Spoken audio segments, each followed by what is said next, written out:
Hey y'all, how y'all doing? This is your girl Tysheen. How you feeling? Hope you're doing great. Yes, if you're a new subscriber, welcome. Okay, get comfy, okay? And we're gonna be reacting to what's this one? The fastest rise and fall in podcast history. Oh boy, let's get straight to the video. So Bobbi Althoff is a name that has set these internet streets ablaze for around the last month or so. It all really started when she... So I'm familiar with her. I've talked about her before. So interviewed no other than comedian Funny Marco, who is well known for his deadpan, awkward style of humor, which is very popular in the modern era amongst comedians. And this clip from that interview kind of shows off what I'm talking about. Rip me out the plastic, I've been acting brand new. Rip me out the plastic, I've been acting brand new. You know what that is? Is that Nicki Minaj? So as you guys can see, there's not really much to it. It's just like an hour of this back and forth awkward banter. It's very awkward. But like I said, this type of thing is very popular. I don't find it to be very funny, but a couple of these clips went absolutely viral. And after this, we would soon see her get the attention of Tyga, Drake, Lil Yachty, Mark Cuban, and all of a sudden in the course of... Yeah, so I seen the one with her and Drake and the one with, what's his name, Lil Yachty. I seen that one. Like 30 days, she suddenly had one of the hottest podcasts on earth. Now obviously this led to a lot of people speculating that she could actually be the world's very first industry podcast plant. This is something that has been very common within the music industry. I'm sorry to say, I believe she was. I'm sorry. She knew somebody. She knew somebody in industry, because where did she come from? Where an artist comes out and sees this astronomical rise, and suddenly they're getting features with some of the biggest artists on the planet, and basically just getting these opportunities and looks that people would not typically receive when they're first starting to get some buzz around their name. And this is where the term industry plant comes from, because people feel like there's somebody in the background pulling these different strings and controlling the career of this person to make them basically come out of nowhere and seem bigger than life. You see, this woman started out on the mommy TikTok side of things, making videos like this, where, you know, she still kind of shows off her awkward side. It's almost... She's eating a banana skin? It's like... she's making fun of the moms on TikTok. Don't do that. And basically, I would say that she was kind of doing the same type of dry humor. Stop looking awkward. You look awkward. Smile. Just look entertained then. Like, play with your ring or something. Look entertained. Do anything. Maybe just go to the bathroom. Maybe that'll be better. No. Okay. Wash your hands, but don't wash them too long. Make sure it's long enough that they know you washed your hands for the full time, but not too long.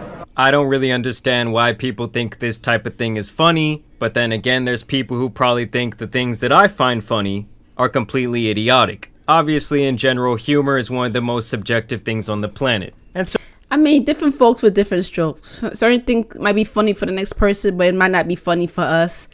You know, that's just part of life. We're all not gonna find everything funny, you know. Yeah. Different strokes for different folks. So either way, she gets this Drake interview, and this is when she really started popping off. Am I your type? I'd do it.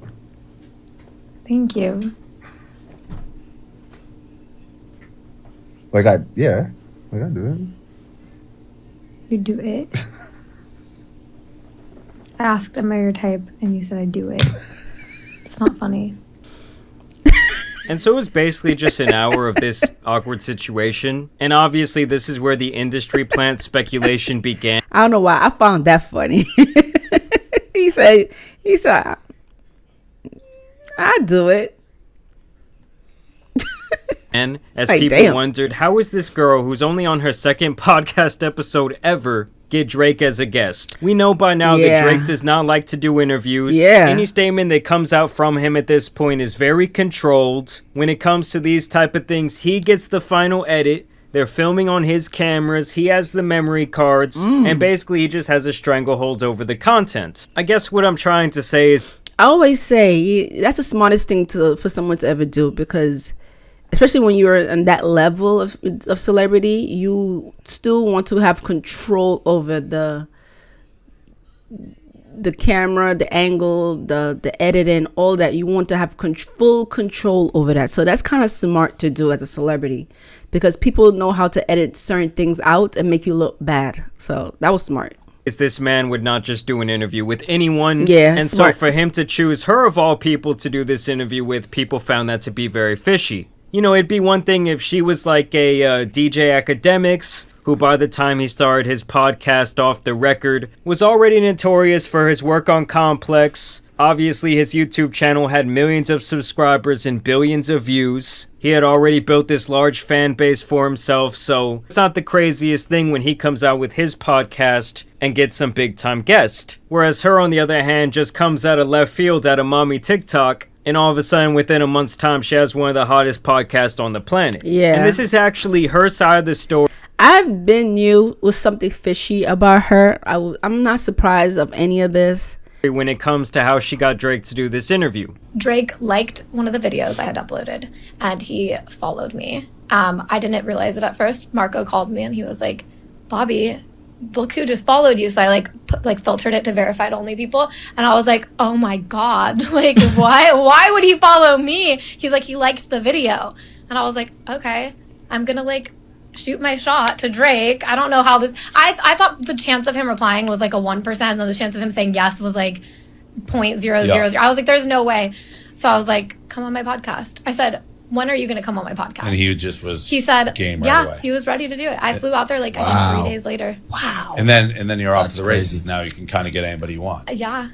So one thing... Obviously, people felt like this story was a whole lot of cap, and that there must have been someone behind the scenes that made this all happen. Here she goes into more detail about the Drake interview. Drake gave me the social clips that I could use, and then he was like, which one are you going to pick? I was like, I'll do this one. He's like, okay, let's just tease it. And obviously I'm going to trust him, because my initial thing was I was just going to upload the video to YouTube like I had always been doing. I had no strategy. I was on my own. Mm-hmm. I wasn't even sure how to upload to Apple at all. I didn't know anything. I was like, I don't know how to even make this a real podcast.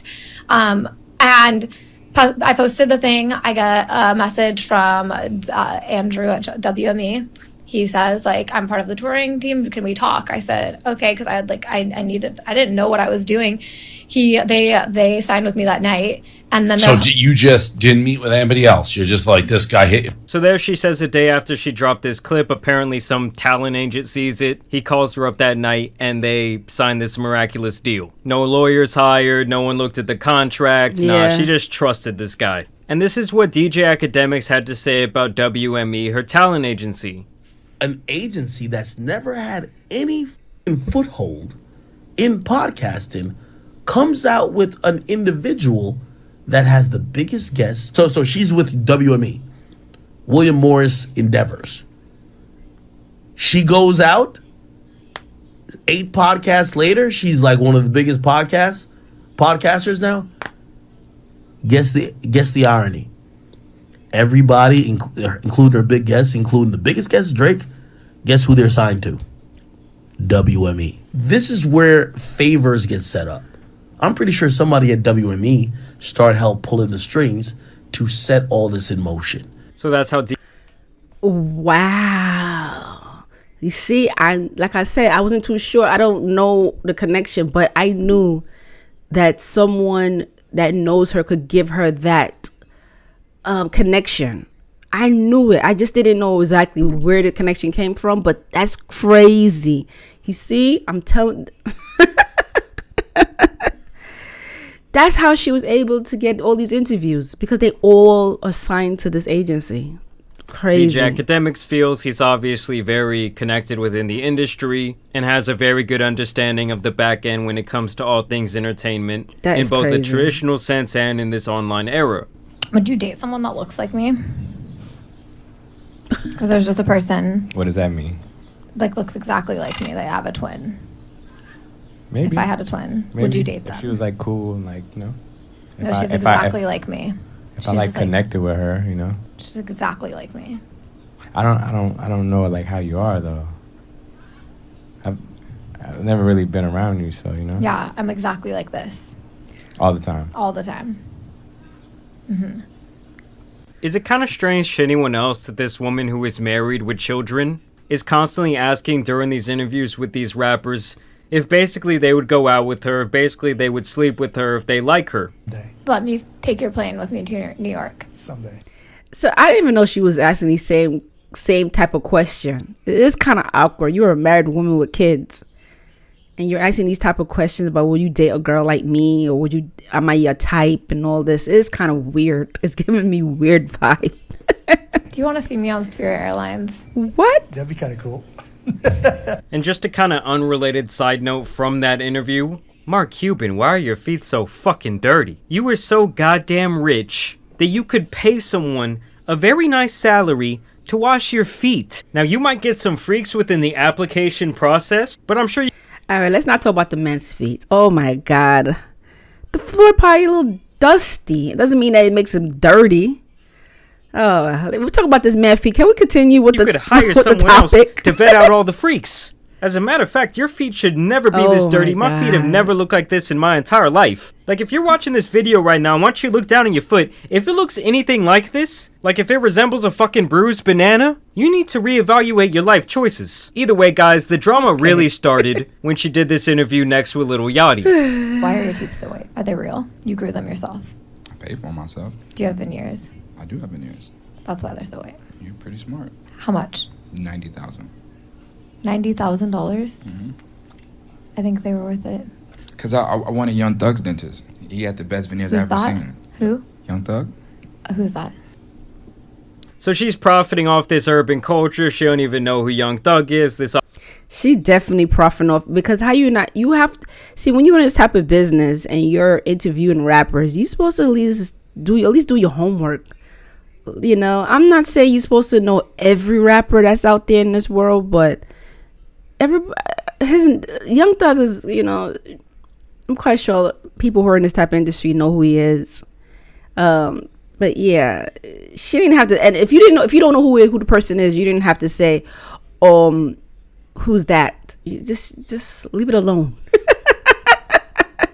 I wouldn't even say that. I would just leave it alone. Obviously rubbed some people the wrong way. Yeah, it's gonna rub some people the wrong way. Until she made this comment about the Lil Yachty interview. Because he was awkward. I walked into his house. He didn't even say hi to me. So then I was like, let's go to the bathroom. So then we go to the bathroom, and then we get out, and then he's he's just sitting there with his two assistants, and he's not even acknowledging that I'm in the room, and my camera guy's setting up. I'm just sitting there skin on crawling. my phone, I'm trying, and then he comes up, he's like, oh, hi, gives me a half hug, and I'm just like, hi, then goes back to his spot, and I'm like, dude, I don't even want to do this. Maybe he didn't even know who she was. Maybe the agency said, hey, we're gonna send somebody to interview you, and he's like, I'm just gonna do this interview. Maybe I don't know. We don't know his situation. We don't know why he did what he did. Like I said, he probably didn't know who she was. You know, he's like, okay, whoever's interviewing me, I guess. You know, it's not like she's well known, like she's popular. You know, if she was popular, I'm quite sure he'd have been like, oh, hey, what's up? You know, how you doing? You know, but he don't really know her. I'm texting my friend, Ashley, I need to leave. This is so awkward. I don't want to, what am I doing here? And then she's like, lean into this during the interview, call. What am I doing here? Call it out. She probably don't know during their our music. interview, I was able to be like, why did you do that? Why did you make me feel like that? Yeah, so it was actually it worked out. So after this clip went viral, people were basically saying that she was biting the hand that feeds her, saying that she was ungrateful. And people also questioned this overall change in her temperament when she went on this show with Dave Portnoy and his crew versus the way she acts around these various rappers. And essentially there was a lot of negative commentary around her name. And then gasoline really got poured on that fire when she posted this video of herself at a Drake concert and it went viral.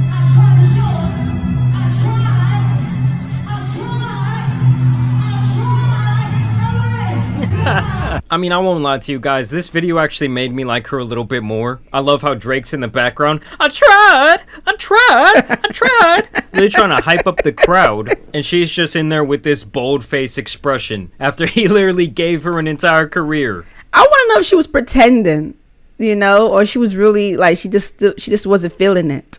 That's what I'm saying. Her agency was forcing her to do this. She probably didn't even want to do this in the first place. So this was like double biting that hand that feeds you. Kind of saying like, hey, I came to your show and it was so shitty that I had no expression the entire time. And then people noted that after this concert, the two unfollowed each other on Instagram, and the interview was deleted from YouTube. So then people obviously started suspecting that these two have some serious beef. Dave Portnoy once again jumps in on the drama. Sylvana's like, I heard that Bobby slept with Drake and is getting divorced. So I asked her. I DM'd Bobby. What? You asked her, did you sleep with Drake and are you getting a divorce? Yeah. She's like, I'm not commenting on that publicly. Wait, so you just outed her? Oh. You just outed her not public comment? And so that was the rumor going around, was that she smashed Drake backstage and that she'll now be getting a divorce from her husband. Well, she responded to those claims via her Instagram story saying, I didn't even want to do this podcast, and she's talking about the podcast with Dave in the first place, and now so much negativity is coming from it. This is what I'm saying. She didn't want to do these podcasts. Like I said, she's being forced. I don't believe she wants to do any of these things, to be honest with you. She probably wasn't really doing nothing and someone talked her into doing half of these stuff. They probably said, hey, just do a podcast. You know, podcast is a thing now. You know, everybody's into the podcast. Just do it. We'll get the most popular celebrity we could find to do these interviews, okay? Just do it. Trust me on this. Do it. And she's like, you know what? All right, I'll give it a shot. Going to leave it alone after this, but this is the uncensored DM between Dave and I. Here's this boy Dave getting the scoop saying, my girlfriend says you hooked up with Drake and got divorced. I am saying that is not true. And then she says, I'm not commenting publicly, but off the record, you're right, that is not true. And so at this point, we really don't know what the truth is surrounding this woman. We don't know necessarily what's real and what's fake when it comes to her whole story, her whole arc. She really likes to go with this idea that she's broke, that she's not making any sort of money off these podcasts, that everything has been organic up until this point, that she just was shooting her shot with Drake and he said yes. But as of right now, like if this ends up being her actual downfall, it has to be one of the biggest rises and falls that we've ever seen within the podcast space in this short amount of time. I mean, with podcasting in general, I feel like it's kind of a slow burn. It's not very often that you see someone come out with a podcast and it's just like a smash hit, even if said person is a celebrity or a big comedian or anything like that. But I want to know what you guys think about this situation and what you think about these industry plants in general. Yeah, comment below. Let me know how you feel about this one. But like I said, it seemed like her heart wasn't really into it. If she was really into it and she didn't say half of the stuff that she said, she probably would have had more celebrities doing an interview. Okay, like I forgot the guy's name, Academic. Like he said, they all from the same agency, and I'm quite sure she would have been able to do more interviews with other celebrity that's not in the agency. Her channel would have been growing. Like, because when I went to go to her channel, I think she only had like 6 videos uploaded, only 6. I'm not sure. I don't remember how many subscribers she had, but she would have been like the fastest growing. She would have had the fastest growing channel if she didn't say what she said and did what she did. If she didn't do any of those, she would have been still, interviewing. But like I said, it wasn't meant to be. So, but yeah, like I said, comment below. Let me know how you feel about this video. Make sure you subscribe, and I'll see you later. Take care. Bye and peace.